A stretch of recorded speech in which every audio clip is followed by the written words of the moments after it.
You represent a new generation of African leaders. This is the chair of the Nobel Committee, and she's talking about this man, Ethiopian Prime Minister Abiy Ahmed, who's about to receive the Nobel Peace Prize. Ethiopia's new leader had ended a decades-long war with a neighboring country, Eritrea.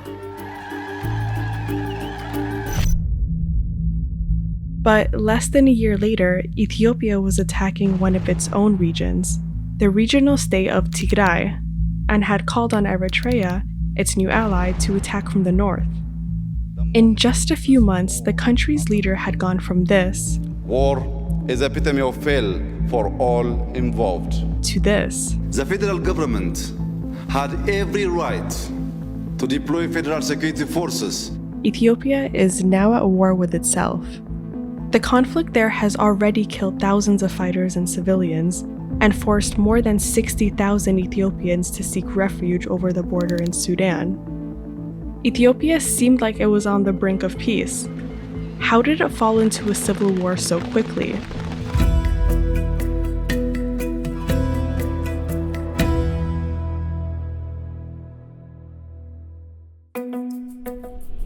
The Ethiopian Empire was one of the few places in Africa that escaped European colonization.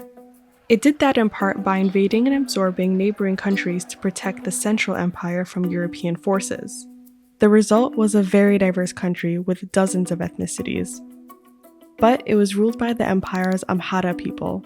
All other ethnic groups were treated like second-class citizens. After World War II, the Ethiopian Empire absorbed the former European colony of Eritrea and treated the people there the same way.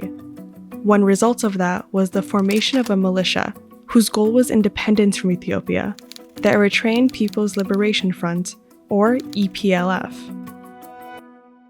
Then in 1977, a communist dictator took control of Ethiopia.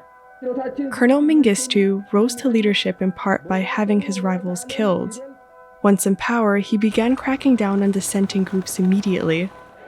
Mengistu launched a bloody military campaign called the Red Terror, killing thousands that opposed him.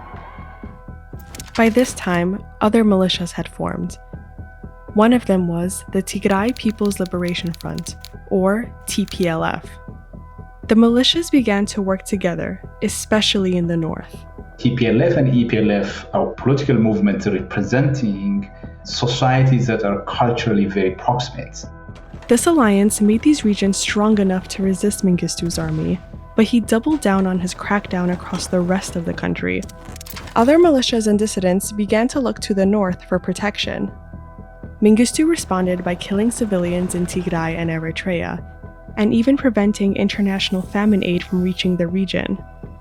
Over 1 million Ethiopians died during his regime.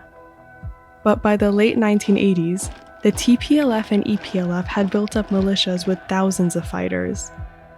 And in 1991, both groups formed a coalition with other militias and successfully overthrew Mengistu's regime. Only a few days later, Eritrea declared independence from Ethiopia. It left the TPLF as the most powerful force in the country. The leader of the TPLF, Meles Zenawi, became the first prime minister of the Federal Democratic Republic of Ethiopia.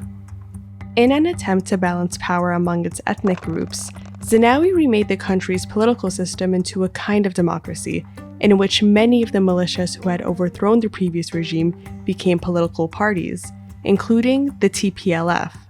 And he divided Ethiopia into 10 ethnic-based regional states. The TPLF only represented about 5% of Ethiopia's population, but in Zenawi's new government, it formed a coalition with allies representing the most populous regions. It guaranteed that elections would always come out in the TPLF's favor.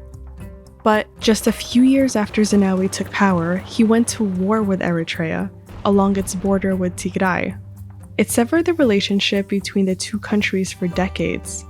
Zenawi's political system also did nothing to stop violence between ethnic groups throughout the country. Zenawi died in 2012, but the TPLF remained in power. In 2015, they held an election that many saw as rigged, and won by a landslide. It led to massive protests across the country. More and more saw the TPLF-led government as corrupt and illegitimate.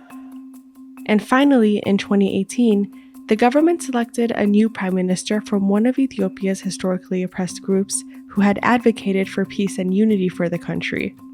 To many in Ethiopia and around the world, it felt like a new beginning.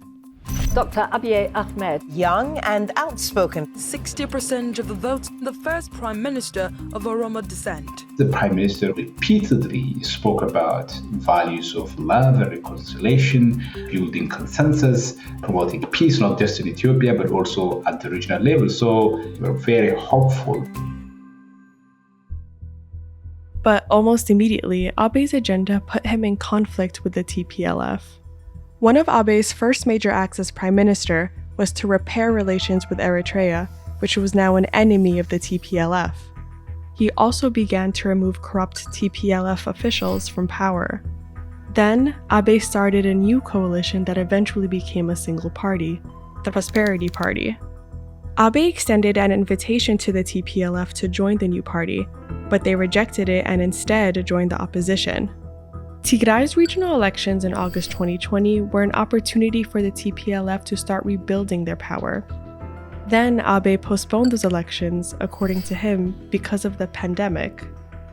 In defiance, the TPLF decided they would no longer recognize Abiy's government and held regional elections anyway. They say the prime minister is proposing to postpone the election because his Prosperity Party could not win an election and therefore the prime minister is using the pandemic as an excuse. Abiy responded by restricting federal funding to Tigray. The TPLF retaliated by taking over a federal military base. They were now at war. As of today, Ethiopian forces have taken over much of Tigray's territory. In addition, Eritrean forces have also invaded and taken over territory. Thousands have been displaced or killed.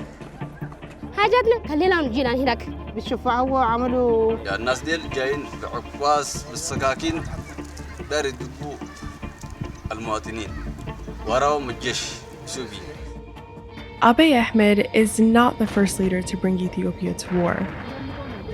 What sets him apart is that he promised peace.